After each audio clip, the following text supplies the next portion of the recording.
السلام علیکم، میں ہوں آپ کا ہوسٹ حافظ عمیر۔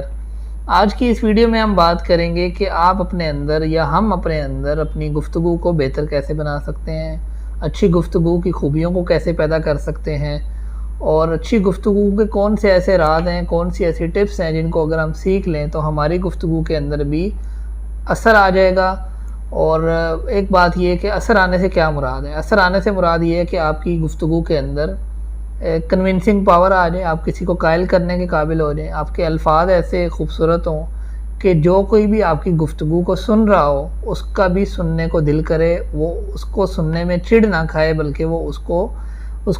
اس سے انرجی ملے، اس کو یہ فائدہ ہو کہ اس کی گفتگو بھی اچھی ہو جائے، وہ بھی اپنا لہجہ بدلنے کی طرف توجہ دے۔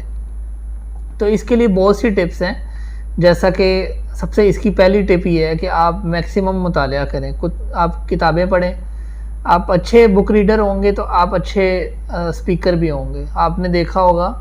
کہ ہماری سوسائٹی کے اندر جس طریقے سے مولانا طارق جمیل صاحب ہیں، مولانا طارق مسعود صاحب ہیں، علماء کے اندر یہ، اور اس طرح جو ہمارے ڈیجیٹل جو لوگ ہیں، جو ٹیچرز ہیں، مینٹرز ہیں، ان کے اندر ہشام سرور کتنا اچھا بولتے ہیں، ڈاکٹر ریحان اللہ والا صاحب، میں ان کو ڈاکٹر کہتا ہوں،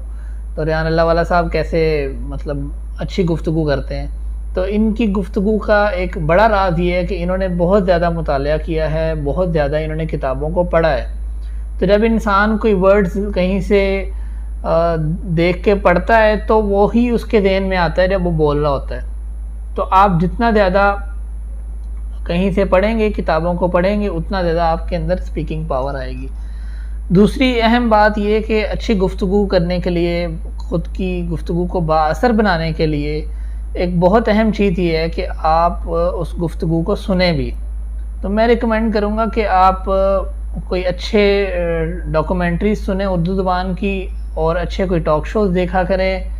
اور اگر آپ نے کوئی ڈرامے دیکھنے ہیں تو آپ پرانے ڈرامے دیکھیں جن کے اندر بڑی اچھی گفتگو لوگ کیا کرتے تھے، تو اس سے آپ کی گفتگو کے اوپر بھی اثر آئے گا۔ جب آپ کسی ورڈ کو پڑھتے ہیں، کسی لفظ کو، کسی الفاظ کو آپ اردو زبان میں جب آپ پڑھتے ہیں تو آپ کو اس کا تلفظ کئی دفعہ سمجھ نہیں آتا، تو اس کے لیے بھی یہ ضروری ہے کہ آپ کسی دوسرے کے منہ سے اس کو سنیں تاکہ پھر آپ اپنے منہ سے اس کی ادائیگی کریں۔ مجھے یاد ہے ایک کسی مجلس میں گئے، وہاں پہ کوئی بڑے پر اثر کسی شخصیت نے آنا تھا، انہوں نے آ کے کہا کہ جی میں تو بادل نخواستہ ہی آ گیا، میرا آنے کا پلان نہیں تھا۔ انہوں نے مطلب کسی جملے کے اندر یہ ورڈ بولا کہ بادل نخواستہ، تو مجھے خیال آیا کہ میں نے اس کا تلفظ پڑھا ہوا ہے، یہ ورڈ اصل میں تھا با دل نخواستہ، یعنی دل نہ چاہتے ہوئے۔ تو میرا یہ خیال ہے کہ چونکہ انہوں نے کسی کے منہ سے نہیں سنا تھا، اس وجہ سے وہ تلفظ غلط کر گئے۔ اگر انہوں نے کسی سے سنا ہوتا تو شاید وہ بڑا اچھا ورڈ بولتے، انہوں نے کہیں سے یہ لکھا ہوا پڑھا تھا، تو اس وجہ سے ان کو سمجھ نہیں آئی کہ اس ورڈ کو بولنا کیسے ہے۔ تو آپ اچھے الفاظ کو سنیں گے تو آپ کی گفتگو کے اندر بھی اسی طریقے سے اثر آئے گا۔ تو دو چیزیں ہو گئیں، پہلی چیز یہ کہ آپ کتابوں کا مطالعہ کریں، اور دوسری چیز یہ کہ آپ گفتگو سنیں، لوگوں کی ڈاکومنٹریز سنیں، لوگوں کے ٹاک شوز سنیں، لوگوں کی باتوں کو سنیں۔ تیسری چیز یہ ہے کہ لہجہ کیسا ہونا چاہیے، اور آپ کے ہاتھوں کے اشارے کیسے ہونے چاہیے۔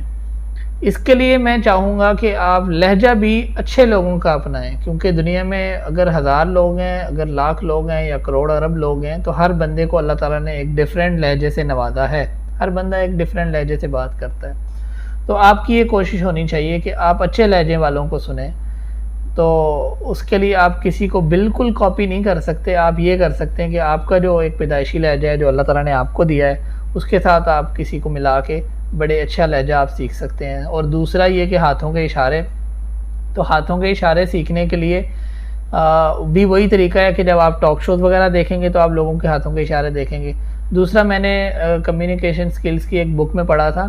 کہ باڈی لینگویج کے لیے سمپل طریقہ یہ ہے کہ آپ مارکیٹ میں بیٹھیں، بازار میں بیٹھیں، اور آپ لوگوں کو دیکھیں۔ بس آپ لاہور میں ہیں تو آپ مال روڈ پہ چلے جائیں، آپ کراچی میں ہیں طارق روڈ پہ چلے جائیں، آپ لوگوں کو دیکھا کریں لوگ باتیں کیسے کرتے ہیں۔ جب آپ لوگوں کو دیکھیں گے تو آپ کو ہاتھوں کے اشاروں کی بھی سمجھ آئے گی، پھر آپ جب زیادہ دیکھیں گے تو آپ کے ہاتھ بھی خود بخود اسی طریقے سے اٹھنے لگ جائیں گے۔ تو یہ 3 طریقے ہو گئے۔